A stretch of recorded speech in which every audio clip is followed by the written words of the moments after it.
Welcome to What is Going for new thought from the edge of Each week on Time's flagship radio show, veteran broadcaster, author, and media consultant Sandie Sedgbeer conducts thought-provoking interviews with inspirational authors, artists, musicians, scientists, speakers, and filmmakers who are working at the point where spirituality and science meet consciousness at the very edge of Here is your host, Sandie Sedgbeer. Hello and welcome. Today, we're going to be talking about life after death, heaven and hell, and reincarnation. Christopher Bache is Professor Emeritus in the Department of Philosophy and Religious Studies at Youngstown State University, adjunct faculty at the California Institute of Integral Studies, Emeritus Fellow at the Institute of Noetic Sciences, and he's on the Advisory Council of Groff Legacy Training. An award-winning teacher and international speaker, he is the author of 4 books, including one that I rate as one of my favorite of all time, LSD and the Mind of the Universe, Diamonds from Heaven, which chronicles his 20-year psychedelic journey exploring consciousness. And the other book, which we're going to be discussing today, is Lifecycles, Reincarnation, and the Web of Life, which combines scientist testimonies about reincarnation with the synthesis of findings from consciousness research and near-death studies. Christopher Bache, welcome back to the show. Hi, Sandie. It's a pleasure to be with you today. You too. So, Lifecycles has been hailed as the first book to both describe the dynamics of rebirth and explore the ramifications of adopting a reincarnationist perspective. Now, this was published, 35 years ago? Thereabouts, yeah. So that was right after you had started your journey with LSD. How many years into that journey, and how did that journey inspire this?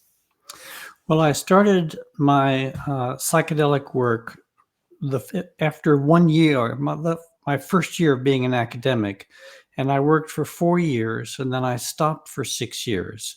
And during that 6-year interval, I did 3 years of past life therapy, uncovering and working with my own former lives. And I wrote Lifecycles.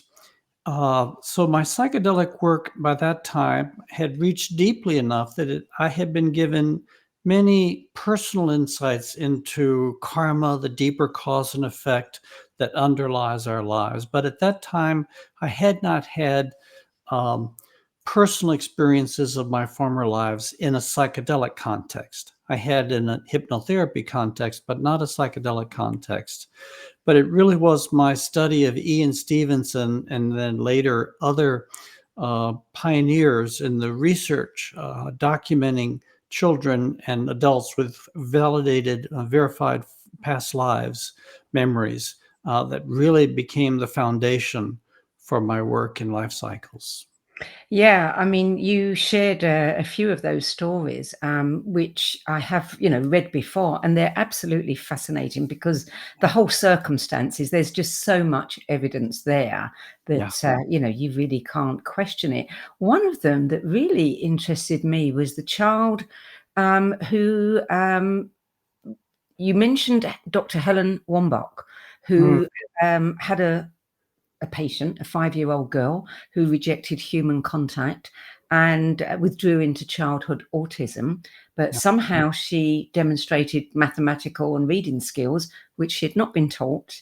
But she would not communicate. But then over the period of their work together, she showed Dr. Wambach how she felt, what she was feeling by force feeding her with, a baby bottle because she felt totally, like she was being treated like a helpless infant. Yeah. And when the doctor, understood that, then the child started coming into herself. Yeah. But she lost the reading and she lost the mathematics. I mean, stories like that are just, what do you make of them? Well, what I make of them is that life is much long. Our lives, our personal lives, let's say our individual lives, are much longer than we presently tend to think that they are, and that they're always beginning and starting, and there are overlaps. And once you understand the larger life of the soul, then this kind of continuity of qualities, knowledge, learning, attitudes, traumas, virtues that are kind of blending from one life into the start of another life, where we pick up and continue to the learning. I'm making it overly linear and overly simple, but that basic idea that there is a blending. We don't start our lives a tabula rasa. We don't start our lives blank. We start our lives with a history, which is a specific history, which we can see very clearly when we begin to look at children with fresh eyes. Why is it the last? It's always the last life, that they seem to talk about. Well, it's not always the last life, actually, in the literature. Stevenson's research focuses on children who have an active recall of their most immediate former life, their last life. But remember that Stevenson's research is addressing a very unusual population, children who have spontaneous memories of their former lives. Most people do not have spontaneous memories of their former lives. His children are reincarnating very quickly compared to the population at large, only an average of 2.5 years, and very close to their life circumstance of their previous life, 50 years. Studies which look at larger populations of people who don't have spontaneous recall indicate a longer time frame between lifetimes and a much broader geographical radius. So that is a little bit of a distortion from the research protocol. When we look at therapy, people come to the therapeutic literature, people come to therapy because of pain. And sometimes this pain is grounded in something that happened to them in their recent past, their recent incarnational past, but not always. Sometimes it comes from several lifetimes before. So the way I think of it is our former lives are like a deck of playing cards. We may have had 52 lives, but only a handful of those cards are active in this present life. And those, let's say 5 cards, come from different centuries and only weave together certain elements of those 5 lives into the composite that makes up the present life. So when we kind of develop a more textured understanding, we begin to understand that it's not a linear development from life to lifetime, is that we go back to the soul. The soul holds all of our former lives, and then the soul decides which of those former lives in which combination it's going to incarnate into as the next incarnation. Yeah, you mentioned the word soul, but in the book you make a distinction between soul and oversoul. Yeah. So what is the difference? Well, and then at the end of the book, I dissolve that distinction. But the distinction is that for Westerners who are accustomed to thinking of the soul as the spiritual essence of this present lifetime, we need a larger concept of soul to include all of our former lifetimes. And for that, I use the concept of the oversoul, borrowing that term from other people. At the end, in the end of the book, I say it gets increasingly cumbersome to maintain this division. And for me, the soul, and I usually differentiate it by a capital S. Soul with a capital S is what I mean by the oversoul, the consciousness that holds all of our lifetimes. Soul with the small s is the consciousness that's integrating all my experiences in this incarnation. So the oversoul is what some people would call the higher self, the part of them that, continues forever. Yes, I think so. Yeah. So I was doing some research today and I came across this article on Psychology Today by Dr. Alex Lickerman, who is a Buddhist, but he doesn't believe in reincarnation. But he said that the real question at the heart of reincarnation is not one of evidence, but one of identity. Yeah. Good point. I haven't read that article. I'd be interested in seeing what he says. Um, yeah, I think once you move into a reincarnational worldview, the concept of identity shifts and expands because I accept this body and my personality as my current identity. And, if I have deep mystical experiences of oneness with the universe, that I would accept a universal cosmic principle as my deeper identity. The concept of the soul is kind of intermediate position, isn't it? Because it's, on the one hand, it's individual. Because my soul and your soul are different in that they reflect different histories and they have an individuated quality. But if you ask the question, what is the essence of the soul? What is the essence of that spiritual identity? Then it comes back down to the same mystical insights. The essence of one is the essence of all. The essence is the essence of the divine, some would say, or the cosmic intelligence, the cosmic principle. But it is the question of identity is really quite critical. Shifting into a reincarnational worldview doesn't undermine the value or the integrity of this identity, but it recontextualizes that identity within the soul's identity, which is the metaconsciousness, which holds the 100,000 years, say, of identity of all of our lifetime experiences. It's very hard to believe that you have a different identity, that you are not, this thing that you've lived with for so many years. It's even harder to think that actually, the oversoul or that essence of you is infinite. It's lived forever and it will live forever. I mean, that's a hard one to get your head around.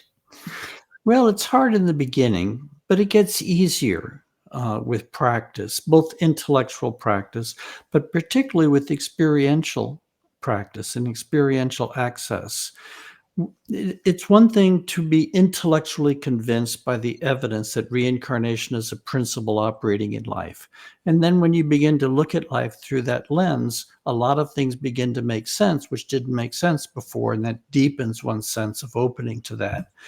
But when you actually sort of turn within and follow your awareness deeper within your own consciousness, so deep that eventually it taps into levels of your own self-awareness, which predate your physical body, and you learn the stories of that self-awareness that come from another life, and those experiences of that former life have a distinct quality of being you while being other than you, but you know that they are you. And if you encounter several such lives and you dialogue with them and you work with them, then it kind of causes a dilation within your, not only in your thinking, but within your heart, that it becomes easier to accept this transcendent, though individuated, but transcendent dimension to your identity. And eventually it becomes hard to think smaller than that. It actually becomes hard to take this as your only identity.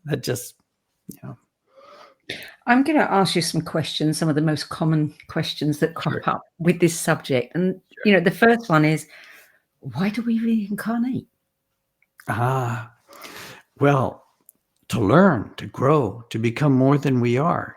And that really kind of gets down to the very basic question, what is the purpose of existence?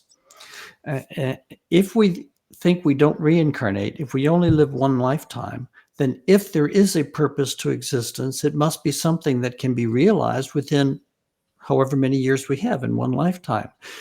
But if we live an open-ended number of lives, then it invites us to expand our understanding of what the universe is doing in us, with all that time. And so it opens up an open-ended developmental possibility. We now have an understanding of the universe's time frame for the creation of galaxies and planets and systems and so on. But we've been excluded from that because we haven't had a sufficiently expansive understanding of ourselves. Reincarnation invites us to open up into an expansive understanding of our individual participation in the cosmic unfolding. And so we have all these lives in order to learn more, to become more, to actualize more. And it's not simply a matter of becoming enlightened, though that's a noble goal unto itself. It's enlightenment is simply a stage in an evolutionary progression which extends far beyond enlightenment. I mean, if you just think ahead, what could we become if we had 1,000,000 years more or 1,000,000,000 years more? I have a problem with this because if we are sparks of God, Yeah. if we know everything when we leave, and many people say suddenly they understand everything, and they're in a whole other kind of their awareness is so expanded. Yeah. Why do we need to learn more? How much more is there to learn? Aren't we complete when we're there, but then we actually kind of regress when we come here? And I don't understand the point of that. Yeah. Well, that would be like asking, too, a real good question. When the infinite, before creation, before manifesting the physical universe, why would the creative principle manifest the physical universe, which almost is inherently less self-aware, less knowledgeable? And I think it's not so much we do expand our knowledge much, much more when we die, whether it seems like it is infinite knowledge. Maybe it is, but maybe there's even more than what we think of as infinite knowledge. But the real question becomes, if God were to come to us and say, would you help me grow this universe? Would you bring as much knowledge as you can into your person and help me grow this universe into a higher form of physical manifestation of our spiritual nature? So it's not simply what happens to us when we die. I think we get a glimpse, we expand, we get a contact. The question is, who would turn down the invitation to actually participate in a creative process which will produce higher and higher and higher, deeper and deeper and deeper forms of humanity in evolution, in history, so that truly we will eventually be able to make heaven on earth. We won't simply be imprisoned and dumb and stupid when we incarnate. We will be enlightened. We will be infinitely aware in our physical incarnation. I think this is the trajectory that we're on. So it's becoming more and more and participating in the dance of creation. I can follow that some of the way. I'd be there saying, I'll participate. But the fact is, to then come here and forget everything and to really be living like you're starting all over again, all the knowledge, all the wisdom that you've gathered over all of those years, what happens to it? But we don't forget everything, do we? Because we may lose a fair amount of our conscious recall, but what we have known is built into our unconscious recall. Just like these children who may not remember how they acquired that mathematical knowledge or other kinds of knowledge, but it's there. We may not remember how we developed the capacities that are now natural to us, but there is a history behind everything that we are. So we don't really forget it all. We just forget some of it, but we bring a lot of it into our very being. And then we express that knowledge in our life, and we develop so that by the time we finish, we have become more, we have incarnated more completely some of that knowledge than we were at the beginning of our lifetime. So many, we've all seen mediums who bring loved ones, to people. How is it that if somebody has passed over and they're either in the bardo or they're reincarnated or they're doing whatever they're doing, how Yeah. is it that they come back, they can reconnect to that identity Yeah. in that moment to give that, Yeah. bereaved loved one Yeah. whatever message they need? Yeah. Well, now we're getting into the nuts and bolts of the soul. It's a good question, and I'm going to give a short answer to a long question.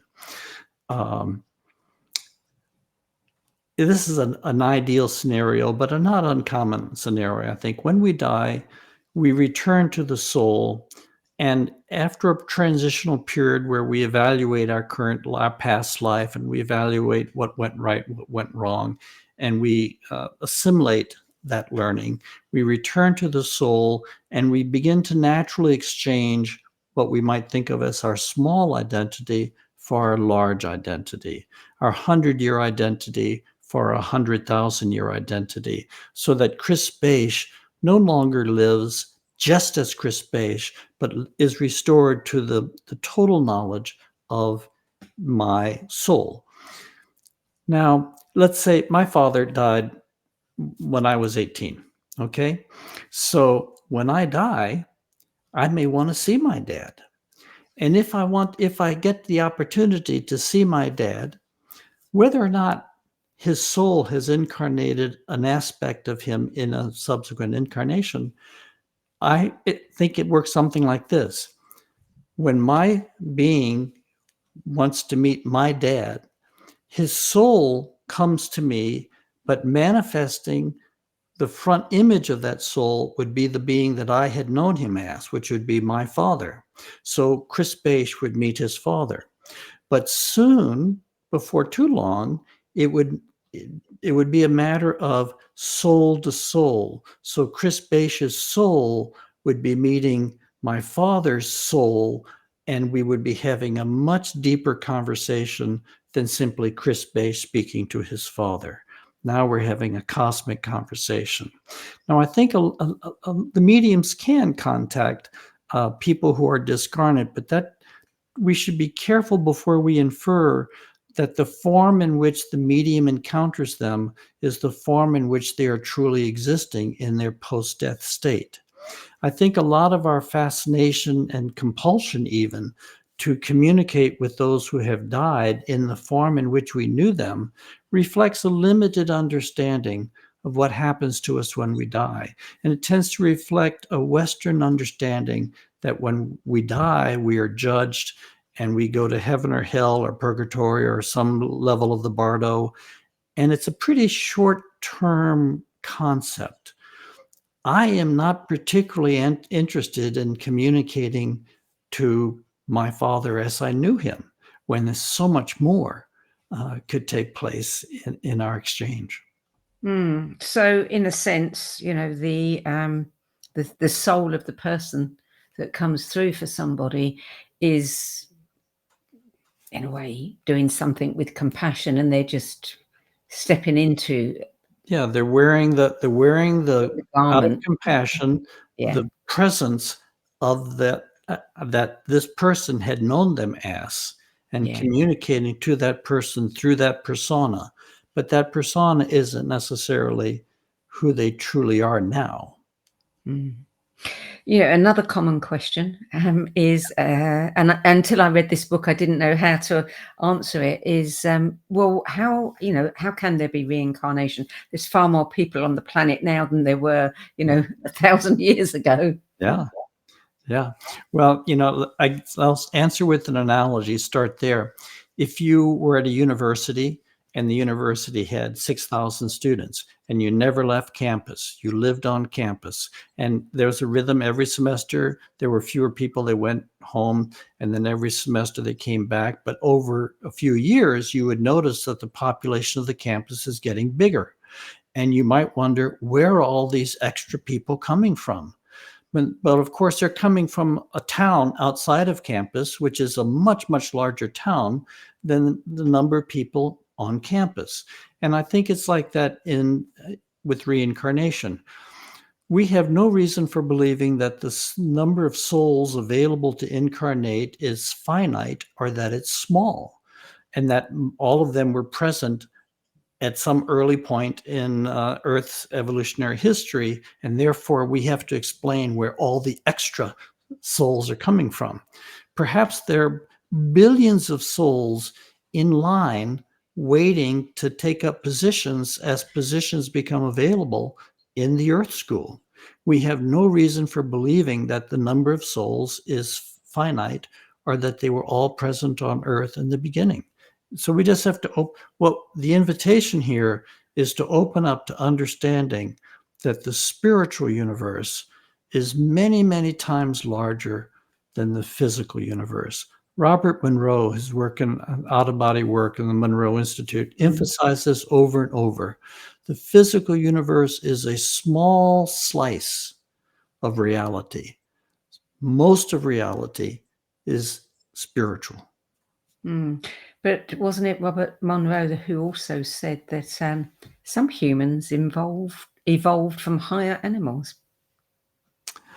Yeah, actually, that is the common view of most reincarnation societies. That is, if we follow the line back and ask, where does reincarnation begin? They generally think that it doesn't begin with human consciousness. It begins farther back in our animal pedigree. So reincarnation seems to be a dynamic that is correlated with the birth of individuality. Hard to see grass as individual, but sooner or later we have individuated consciousness emerging within the animal kingdom. Reincarnation seems to be a function of that individuated consciousness exploring and empowering and expanding itself. And that starts before human beings. Now we're actually getting, I think it's Dr. Linda Backman, who does past life regression, who was trained with Michael Newton. And he told her that the time would come when many the lives they accessed were not lived on this planet. And that's actually happening, she said. I mean, her books are full of stories of, people's experiences that they connect with previous life somewhere else entirely. Well, we'd have to ask, at least on a theoretical level, why not? Yeah. If we just look up at the universe and look through the Hubble telescope and all the wonderful images that are coming to us, and we see life burgeoning in stars and planets, why shouldn't there be evolved life on those forms? And if reincarnation is possible, then why should it only be restricted to one star system? Yeah. Why might not there be some type of interplanetary crossovers? I don't have any personal experience of that myself, but I know that she does. And so I think, well, that's interesting. It is interesting. It is. We're going to take a short break now. You're listening to What Is Going On. I'm Sandie Sedgbeer. My guest today is Professor Emeritus in the Department of Philosophy and Religious Studies at Youngstown State University. And I won't read the rest of what you do other than you're an international speaker, a teacher, and an author, Christopher Bache. And we're discussing the compelling research and the tantalizing questions raised in his book, Lifecycles, Reincarnation and the Web of Life. Still to come, what happens to those identities that we once thought were us? Why was reincarnation removed from the scriptures? Why is our time between lives as important to our development as our earthly phase? And more. Stay tuned. Times TV. Hello, I'm Sandie Sedgbeer, host of Times flagship radio show, What Is Going On? And as an author, editor, and 13 times book judge who's read thousands of books and interviewed hundreds of authors, I'm constantly asked what's really worth reading and what's not. So I created the No BS Spiritual Book Club to help you save time and money by picking the brains of discerning names who've walked this path before you. There's no catch, no fees, and no BS. just an ever-growing library of 10 best spiritual book lists from some of your favourite authors and teachers, plus free book excerpts, audios and video interviews with people like Don Miguel Ruiz Jr., David G., Lee Harris, Mark Nepo and more. From well-known classics to hidden gems you've never heard of, it's the only no BS guide to the best spiritual books to enlighten your journey of self-discovery. So why not join the club? Get inspired and save money at the nobsspiritualbookclub.com. Imagine becoming a super influencer. Reinvent yourself, invest in your brand, and then manifest your success with a robust spheric approach. Om Times Media and Broadcasting offers a unique and multifaceted way to become the spiritual and conscious influencer you deserve to be by putting your message across our powerful platform with its proven record of integrity and excellence. Through our produced shows, Om Times offers the opportunity to become a social media TV personality, a radio show host, an Om Times magazine columnist, and a syndicated podcaster, all in one shot. By live streaming your show on Om Times TV and broadcasting it across the extensive Om Times radio and TV networks, you become more than a host. You become an ambassador and a force for positive change. Om Times. Open yourself to the possibilities. Everything that we do, we can do in a contemplative manner. Through the art of contemplation, you can use the gene keys in a really powerful way. Gene keys is basically the code book of life. In the gene keys, the book is made up of these 3 levels: shadows, gifts, and siddhis. And the journey is through those 3 levels, kind of unpicking of the shadow states, the releasing of the gifts, and then the embodying of this higher consciousness called the siddhi. And the siddhis are very exalted words.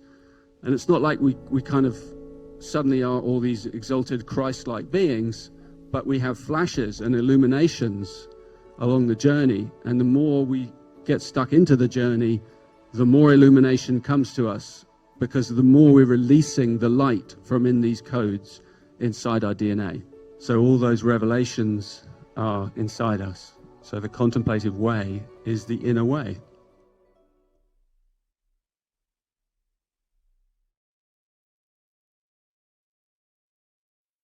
There are 16 million children struggling with hunger in America. That's 1 in 5 daughters, sons, neighbors, and classmates who don't know where their next meal is coming from. Yet billions of pounds of good food go to waste every year. It's time we do something about it. Feeding America is a nationwide network of food banks that helps provide meals to millions of kids and families in need. Visit feedingamerica.org to help them feed even more. Together, we can solve hunger. Together, we're feeding America. Welcome back. Christopher Bache. So I'm rather attached to this, personality. The thought that it might disappear at some point, like an actor just shedding a role that they've played, take off the costume and never to be seen or heard from again. It's said never to be heard and seen from again. Well, in that form. Oh, in that form. Well, in that form, I don't like that idea. I mean, I'd like to know that, maybe I could connect with her sometime. Maybe I could even bring her back and be that character again. Do you think any of that is possible? Well, I think the essence and the system of our lives is preserved beautifully intact when we die.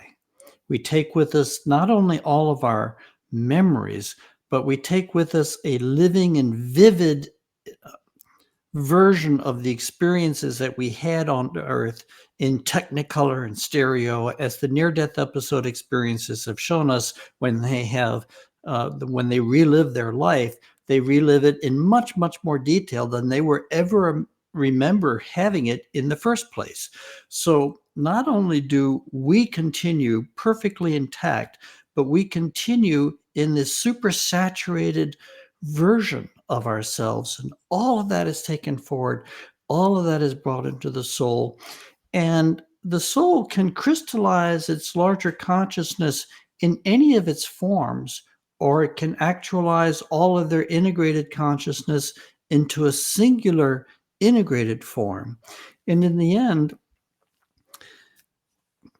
I'm only willing to give this 100 years, if that. It's just it's just too limited. I mean, why ride a bicycle when you can have a spaceship? I mean, it's so much. So there's no sense of sacrifice. I think there's a sense maybe of trading up. Sometimes I think that I'm I'm not very elevated in my consciousness, and Mhm. if I have been alive for millennia, then I'm really not doing a very good job, because I would like to think, after all of that time, that I'd be further on. Mhm. You know, I tend to look at things like people or beings like spirit guides and angels and ascended masters as um, they were once, just as human as me, enjoyed a human life perhaps, Yeah. and have reached such an elevated state. I mean, is it conceivable that I could be one of them one day? Well, yes, of course it's conceivable, because your essential nature already is one of those beings. But let me just kind of flip this a little bit. I've been teaching this stuff for years, and I had just generations and generations of students come through my courses. And one of the things I've learned is you can't judge. You can't read a book by looking at the cover. You can't judge a person's soul development by looking at what they're dealing with. And it's kind of like at a university. Somebody can have developed a great deal of expertise in music, for example, but then they decide to start developing an expertise in their art. And so they let go of their expertise in music in order to start a whole new course regimen in art. And if you were to look at only what they do in art, you might think, oh, this person is a freshman, when really they're a very sophisticated senior with all these other skills. And I think it's also that way for the soul too. So, I mean, look at what you do. You're an enormous influencer. You're hosting one spiritual dialogue after another. You're touching thousands and thousands of people's lives. How could your soul, if your soul were in the bardo, say, in a pre-incarnated state, and you were given the opportunity to bring down some sense of what you know, some aspiration, some uh, capacity and enthusiasm for exploring spiritual knowledge, but not by yourself in a monastic context, but in a platform that reaches out into the world at a time in history when the world needs this type of knowledge. So my basic sense is, don't sell yourself short. I mean, I think there are many more bodhisattvas in the world than we think. Yeah, I'm sure you're right. Okay, so another question. White light. Several spiritual teachers are of the opinion that we should not go towards the light, as we will be trapped in cycles of reincarnation, they say. They say you can bypass that and go somewhere else. What do you Yeah. think of that one? Well, it doesn't make any sense to me. It doesn't compute for me. To me, the white light, just at a simple level, when we separate from our body, the white light is our homing beacon, taking us back home, taking us back to our essential nature, our deeper spirit, our deeper divine nature. Now, the basic classic idea is people instinctively move towards the light, and they move as far towards the light as they feel comfortable. And at some point along the way, for various reasons, people feel less comfortable, or they feel sort of it's more natural just to stop and drop off. And they're at that level of spiritual development that they feel most comfortable in the thousands and thousands of levels of the bardo. And so the admonition for, and from that level, they will eventually go through a process in which they will make the choice to incarnate again. The admonition in most spiritual traditions is to do a kind of training that allows you to be comfortable with the light, so that you can follow the light all the way home, all the way through all the levels of the bardo, all the way to the most intense form of that light, which resides within what the Buddhists call extra samsaric reality. So a reality which is outside the entire reincarnating universe altogether. So to me, whether our journey into the light takes us back to our own natural level of peak spiritual realization, or whether it takes us all the way back beyond all those intermediate levels to the highest level, it doesn't make any much difference. To me, it makes most sense to follow the light all the way as far as you can. Yeah, well, you've seen that, haven't you? I Yeah, have, and that's it touched me in a way that has affected the entire rest of my life. Yeah. So why was reincarnation taken out of Christianity? I mean, for the first 500 years of Christianity, it was a vital component. And then Justinian removed it. Yeah. Well, that's a complex story, and that I was first an historian of early Christianity. That was my first academic love, and the search for the historical Jesus was my first. I did my master's at Cambridge in the search for the historical Jesus, and it's a complex process, and I don't think the definitive story has yet been written. Did Jesus teach reincarnation? It certainly is present in some of the Gnostic Gospels, but do those Gnostic Gospels reflect the actual teaching of the historical Jesus? And if Jesus did teach reincarnation, then we have to explain why it was filtered out. Or if he did teach reincarnation, why isn't it more thoroughly saturating the earliest level of the scriptural tradition?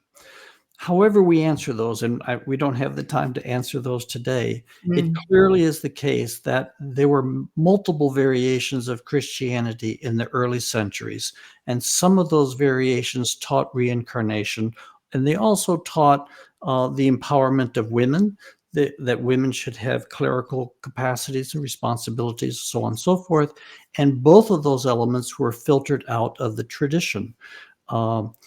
It is Geddes McGregor, who is was a Christian theologian, wrote numerous books on early Christian thought around reincarnation. He's of the opinion that there is nothing inherently contradictory to the belief in reincarnation and the teachings of the essential Jesus, kind of the early core teachings of Jesus. But it gives an individual too much autonomy for their spiritual welfare in the historical context of the collapse of the Roman Empire, the emergence of the Catholic, of highly centralized authority. The church saw this highly centralized network of priests, bishops, cardinals, the Pope, as essential to the salvation of the church, and therefore to all whom the church served. So I would give them the benefit of the doubt and say that they thought they were doing a good thing by really creating this system that made individuals contingent upon the intermediate clergy and the authority of the church. Now, from a reincarnational perspective, they didn't do a good thing. It took us a long time to uncover this deeper teaching that where each one of us is responsible for our relationship with the divine. The church may help us, but in the end, the church is not essential to the maturing of our relationship to the divine. Well, I have another question about that. I mean, you devoted, chapter 6 to the question of whether there's room for reincarnation in Christian thought. Yeah. You wrote that 35 years ago. I'd like to know in a minute if your view on that has changed. But before we do that, I want to make sure we get this one in. Talk about the hidden phase of life, the time between lives, which you say is just as important to our development. Yeah. And that's actually why I named the book Lifecycles. I wish I had named it a little bit differently, because it became acutely significant to me that if you look at the cycle of life as only taking place between birth and death, you're missing half of the cycle. We miss what happens between death and birth. And you have to look at the whole cycle to understand the rhythm of the soul, the rhythm of human consciousness. And so there are, just as there are kind of standardized gradations of what happens when a child is born, there's a standardized process of what happens when we die. And I think Michael Newton's work is some of the best work I've seen explaining what happens in the minutes, hours, years, using time in a non-time universe after we die. The integration, the introspection, the review of our most recent life, looking at it deeply from within a spiritual perspective, looking at our relationships and our challenges, and from a deeper spiritual perspective, integrating all of our successes and failures, really internalizing them, entering into the civilization of spiritual beings, in the civilization and in the community of fellow soul travelers, and enjoying the recess, the return to a more complete spiritual awareness of existence. And then in time, a gradual focusing into the next challenge that we set for ourselves. Because it's like a university. You finish a semester, you take your exams, you digest and rest for a bit, but you make then choices for what you're going to take next semester. And Newton shows that these choices are done not by ourselves, but under the guidance and tutelage of our guides, our more senior spiritual beings. And we have some insight into the lives that we're choosing. We have options, and we make a choice that this particular set of challenges suits my particular needs, where I am in my development, or it gives me an opportunity to be of service in ways that I haven't experienced before. And then we make those choices, and then we've engaged the incarnational process, and we wake up kicking and screaming as a newborn child. If you understand the whole of the cycle, then you have the beginnings of a much deeper understanding of what makes life tick in a human psyche than if you only pay attention from birth to death. So I was doing some research on statistics, and I discovered that it seems to, very obviously rough numbers, but something like over 57% of people in the world believe in life after death. Yeah. Between 12 and 44%, depending on which country you're looking at, believe in reincarnation. Yeah. But 75% believe in heaven and hell. Yeah. Which makes me wonder, because if only 57 believe in life after death, where's that extra? Where do they think heaven and hell is? I don't know. Yeah. What do you have to say about heaven and hell? And 25% of American Protestants and about the same percentage of American Catholics believe in reincarnation. That's one of the statistics that really blows my mind. Heaven and hell. I think in some ways the Buddhists get closest to it, and their basic vision is when we die, we enter in a universe, a stage of our life where what we are is mirrored back to us in our experience. So if we've done good in life, if we've been generous and kind and thoughtful, then that is mirrored back to us in the experience of heaven or the heavenly beings. If we've done harm and injury and selfish and stingy things and hurt people, then that is simply mirrored back to us, not out of punishment, but to educate us. And this is the experience of hell. So from this perspective, hell is the experience of our shortcomings. Heaven is the experience of our joys. And I think that works. And Newton, his cosmology seems to integrate that. But this is would be mistakenly and could be mistakenly interpreted as a cosmological absolute, when really it's simply a stage in our debriefing. It's a stage that we go through. I think the deeper reality is that there is a heaven of heavens. There is a heaven beyond the heaven of our feedback to our own goodness. There is a heaven of heavens, a reality of infinite love, infinite knowledge, infinite bliss, within which the entire human evolutionary saga is just a small piece and should not be taken as defining the limits of the universe. Is there similarly a hell of hells? Is there an eternal hell? And I absolutely do not believe there is. It has not been so in my experience at all. That is simply a theological mistake, a mistaken interpretation. Now, I think there is accountability. We are responsible for the actions that we take, and there is an accountability. Nobody gets out scot-free. But that accountability does not include this loathsome idea of eternal damnation or eternal punishment. No mother or father would do that to their child for making mistakes. And likewise, the supreme intelligence of the universe would not do that to human beings. Now, having said that, let me step into something different. As you know from my book, LSD and the Mind of the Universe, I have entered and spent many years and days in hell realms, in experiencing extreme torture of that looks like a hell realm.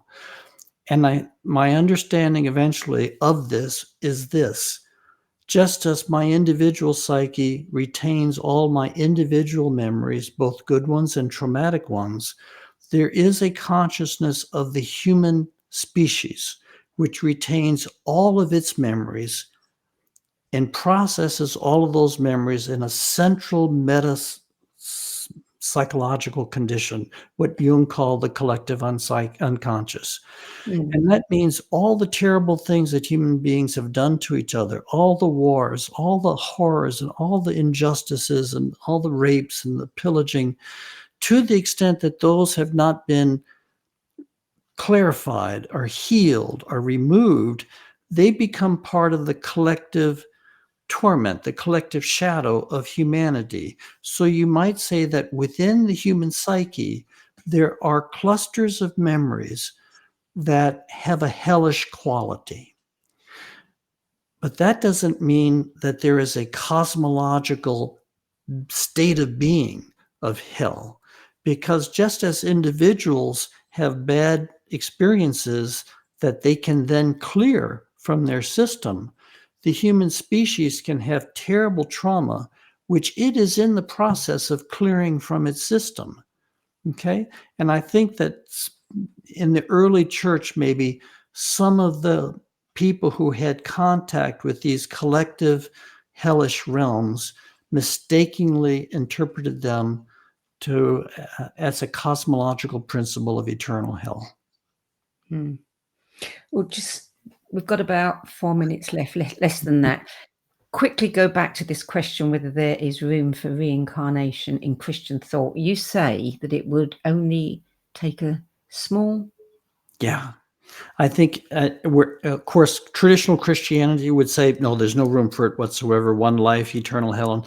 But I think there are many... Christianity has committed itself that if anything can be demonstrated as a fact, then we'll find out how it works and work it into Christian theology. And if reincarnation is demonstrated as a fact, which I think it has been and is being, then Christianity will find out how it works and how to make room for it. All we have to do to incorporate reincarnation within a Christian framework is expand the notion of the age of the soul. We can even give Jesus a unique role in salvation history if we want to. We may choose to expand to see Jesus as part of a whole brotherhood and sisterhood of awakened beings helping humanity. But even if we wanted to make Jesus the unique savior of Christianity, all we have to do is open up the notion that the journey of the soul is a journey of maturation that takes place over many lifetimes. It's not finished in one lifetime. And all of a sudden, the inadequacies that have been foisted on Christianity by this terribly short-sighted assumption that we only have one lifetime. So if you only live 6 days and you die, there's a consequence to that. Or if you are a bad person or you do something bad in the first 10 years of your life, you could go to hell for the rest of your life. These terrible consequences, the kindness of the universe, the compassion of Jesus has much more room to grow in a world which understands that he's talking to souls. He's not simply talking to personalities. He's talking to souls in his teaching. Last question, very quickly. You end the book by talking about the web of life, understanding the rhythms of our life as an ongoing dialogue, which is, you've kind of covered in what you've just said, more or less. Is there anything that you want to add to that?